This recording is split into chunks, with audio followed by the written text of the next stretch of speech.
Guys, Alexander Volkanovski is overlooking Ilia Topuria. And I want you to listen very closely when I say this. He's overlooking Ilia Topuria. He is viewing Ilia Topuria as a bounce back.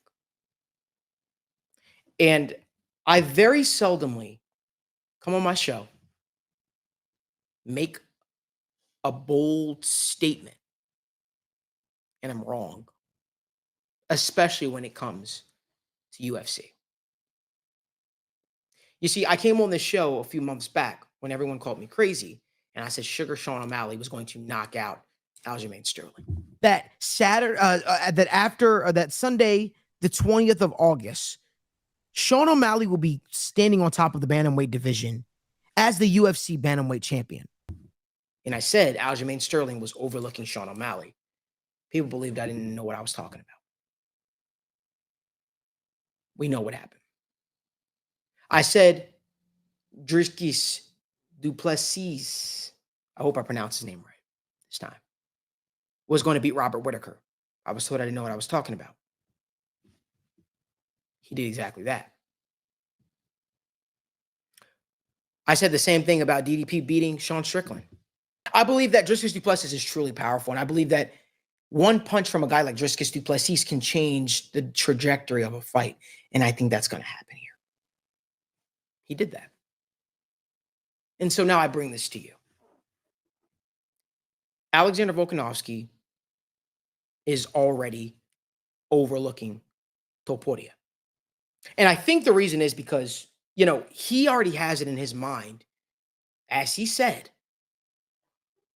UFC 155 division is in his future. You don't like to hear that from a guy coming off a head kick knockout just a couple months ago. You don't like to hear that from a guy. You're already looking forward to the future. And to be quite honest with you, I don't understand the reasoning behind it. You tried at 155 twice. You lost both times. Reigned at featherweight. But that's neither here nor there. Then you hear him talk about how he's going to knock out Ilia Topuria, or finish him, in the second round, he believes. For me, I don't remember the last time Volkanovski finished anyone. It's been a while. So then you look at this fight with Ilia Topuria, an undefeated guy who, to be quite honest with you, I knew he'd be in this spot.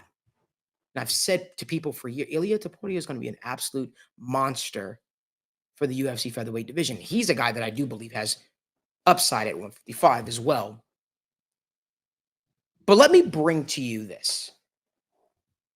Volkanovski has a couple of things working against him. First of all, fighters that are coming back off of a knockout, such as the one he suffered, in such a short turnaround, just don't do well.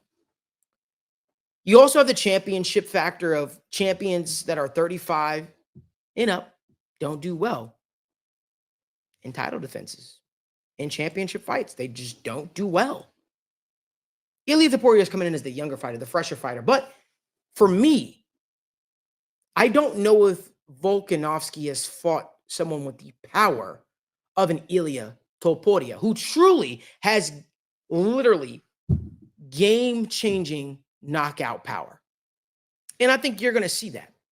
The confidence that Ilia Topuria has in his ability to beat Volkanovski is everything. A lot of guys, I feel like, can come into a fight with too much respect.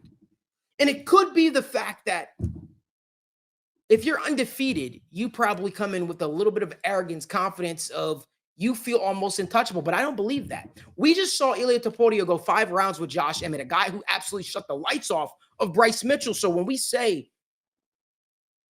I say Topuria is going to beat Volkanovski, it is with merit. Where does Volkanovski win this fight? I'll tell you the one caveat, the one concern that I do have for Topuria in this fight, and it's his ability to withstand the leg kicks of a guy like Volkanovski. A guy like Topuria does not throw a ton of leg kicks, does not throw a bunch of body kicks, does not throw a bunch of head kicks. He is primarily a boxer, but with a very good ground game, who has not been able to even show it in the UFC because he's been too busy knocking guys out, but that's his first love.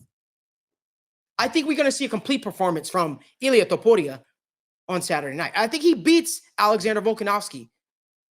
I think he might even shut out the lights of Alexander Volkanovski. This is too much too soon.